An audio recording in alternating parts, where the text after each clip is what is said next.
था कि ये जो अभी जैसे आप अभी कह रहे थे, अभी आपने बात ऐड की कब्र का अजाब होगा। अच्छा, मैं नहीं पूछना था जैद भाई कि दूसरे मज़ाहिब में तो आखिरत में जो है वो होगा हिसाब, कब्र का कोई जगह नहीं, तो ये क्या एक इंसान जब मरेगा तो उस पे पहले कब्र का अजाब होगा, उसके बाद जब हशर का दिन आएगा तो उसके बाद फिर उस पे अजाब होगा।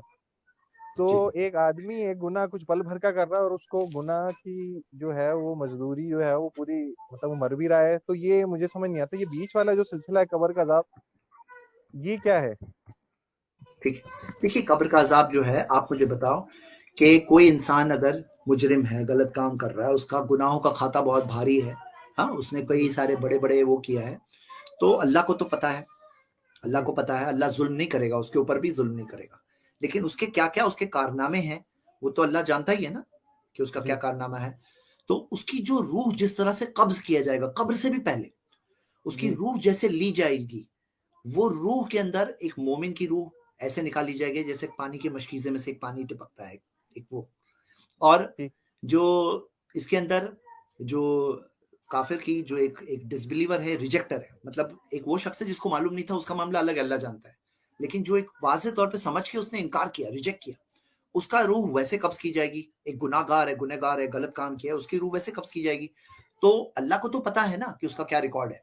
लेकिन कयामत के दिन क्या होगा कि जब वो हिसाब और किताब सामने देखेगा, तो वो चीज उसके लिए क्या हो जाएगी, बिल्कुल ऐसी क्लियर हो जाएगी कि कोई आर्ग्यूमेंट बाकी बाकी नहीं रहेगा, उसके पास कोई हुज्जत बाकी नहीं रहेगी। इतनी नहीं, क्लियर हो मैं जाएगी, प्रूफ सामने जैद भाई, देखेगा मैं ये उसकी। कह रहा हूँ कि तो समझने वाली कब्र बात क्या है, एक मिनट, कब्र मैं पे आपका देखें, बता रहा हूँ। ये दो एक मैं बस एक मैं ये कह रहा हूँ कि ये एक तो आखिरत में तो देखें, एक आदमी जो, अब मुझे भी पता मैंने जिंदगी में क्या किया है, आपको भी पता है, जब बंदा मरेगा जी, तो अब आप वो मर रहा है तो उसके साथ ही उसका अजाब शुरू हो गया, और उसके बाद अब आप अगर खुदा जी, है अजाब तो वो शुरू हो तो गया, फिर। बल्कि मरने से पहले भी शुरू होता है, आपको बताऊं, दुनिया में भी अजाब शुरू होता है, कुछ हिस्सा जी अजाब का दुनिया में भी आता है। सूरह 30 वर्स 41 में दिया है कि ज़हर अल जी फसादी फिल बर्री वल बहरी बिमा कसबत अयदीना, जमीन और आसमानों में फसाद जाहिर हुआ है इंसानों के हाथों की कमाई की वजह से।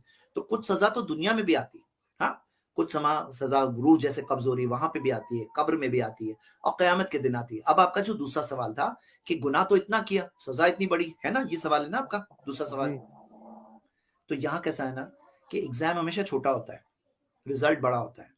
एग्जाम 3 घंटे का है, पूरा करियर डिपेंड होता है, हाँ। अब अल्लाह ने हम पे रहम किया कि हमारी जिंदगी थोड़ी सी है, 50 60 जितने भी साल अल्लाह जीने जीने देता है, जिंदगी हमें मिलती है 70 80, और क्या जी लेंगे, 85 90। लेकिन ये जो है थोड़ा ही है, और हमेशा हमेशा की जिंदगी की कामयाबी हमारी ये जिंदगी पे डिपेंड है।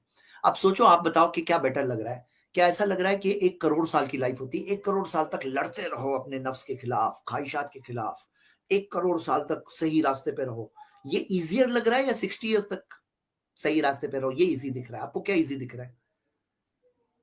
नहीं, ठीक है ये कि 60 साल, और वैसे तो पिछली कौमों की उम्रें तो ज्यादा भी एक थी। करोड़ के कंपेयर में तो ये बेटर ही लग जी रहा है ना आपको, जी जी जी है ना? जी तो 60 साल तक अपने नफ्स को संभाल लो, सही रास्ते पे चल लो, हमेशा की कामयाबी मिल जाएगी।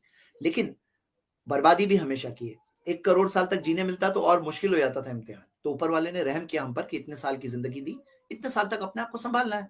और हमेशा देखो, ये मैं मिसाल देता हूँ, कई बार दे चुका हूँ, कि एक गोली चला रहा है एक क्रिमिनल, 1 सेकंड नहीं लगता है उसको, लेकिन हो सकता है उसे उम्र कैद की सजा मिलेगी। अब वो ये नहीं कह जी। सकता मैंने 1 सेकंड गोली चलाया, मुझे 10 सेकंड तक जेल में रखो, ओके हम्म। 20 सेकंड रख लो। क्या सही होगा ये? नहीं होगा ना। उसको तो जी बोलेंगे भाई तुम्हारा डिसीजन था, तुमने वो 1 सेकंड में जो किया ये तुम्हारा फैसला था, ये फैसला जो तुमने किए ना इसका परिणाम मिल रहा है तुम्हें, उम्र कैद की सजा मिलेगी। तो हम ये देखते हैं कि हमारी ये जिंदगी जो है ना, इंसान क्या करता है ना, खुद की कोताहियों को नहीं देखना चाहता है, खुद की कमियों को नहीं देखना चाहता है, ही सर्चिंग फॉर एक्सक्यूजेस, बहाने ढूंढ रहा है। और क्या करता है वो, ये चीज कह रहा है कि हाँ हमारी लाइफ इतनी है। अरे भाई थोड़ी सी लाइफ है, अच्छे काम करो, सही जिंदगी लो, सही चॉइस करो, सही सिलेक्शन करो, सही बात समझ में आ जाए तो कबूल कर लो, उसमें एक्सक्यूज मत बनाओ। तो उसके लिए तो इजी था ये चीज करना, और वो इतनी सी चीज करना है उसे। और अल्लाह ताला ने ये भी नहीं कहा कि तुम्हें जंगल में जाना पड़ेगा, सब चीज त्यागना पड़ेगा। एक हमें दुनिया में रहो जो कर रहे हो, लेकिन सही तरीके से करो, यही हमें कहा गया है। हाँ, आपका क्या कहना है इस बारे में? नहीं, बात ठीक है। मैं आपका जो जो मेरा मेन सवाल ये था कि ये जो बीच वाला चक्कर है कब्र वाला अजाब का, ये मुझे समझ नहीं आ रहा। मतलब एक तो आप कब्र में भी अजाब दे रहे हैं, ठीक है, उसके बाद क्या होगा? वो बंदा जब उठेगा जैद भाई, तो वो सही सलामत उठेगा जैसे वो मरा था? या वो जो कब्र में ही उसका हिसाब सारी चीजें हो गई? देखिए कैसा है मामला कि कब्र के अंदर जो अजाब मिल रहा है ना, तो याद रखिए जी। कि एक चीज का अजाब अगर मिला है तो उतना आपको सजा मिल गई, उतनी सजा मिल गई, वो चीज की डबल से सजा नहीं होगी। ठीक है, तो इसमें समझना क्या है, कुछ लोग हैं जिनको इटर्नल सजा मिलने वाली है, हमेशा हमेशा की, क्योंकि उनका काम ऐसा है। और कुछ लोग हैं जिन्होंने रिजेक्ट नहीं किया हक को, सच को कबूल किया, उनके दिल में ऐसा नहीं था कि बस मैं सच को कबूल नहीं करूं, वो सच्ची चीज को कबूल किया उन्होंने। लेकिन क्या हुआ,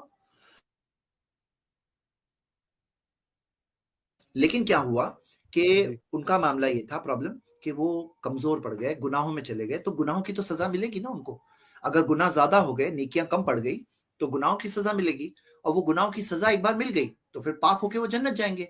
अब वो सजा उनको चाहे कब्र में पार्ट मिल गई। अच्छा ये याद रखिए कि कब्र में जो मिल रहा है वो तभी रूह होती है, सिर्फ आत्मा होती है। और जब कयामत के दिन उठेंगे तो आत्मा भी होगी, रूह भी होगी और जिस्म भी होगा, यानी कि वो एक अलग टाइप की सजा है।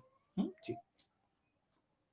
अच्छा। ठीक है लॉजिक अच्छा भाई। तो चलें, ठीक है, ठीक है जैद भाई। हाँ, thank you for coming. Thank you very much, thank you.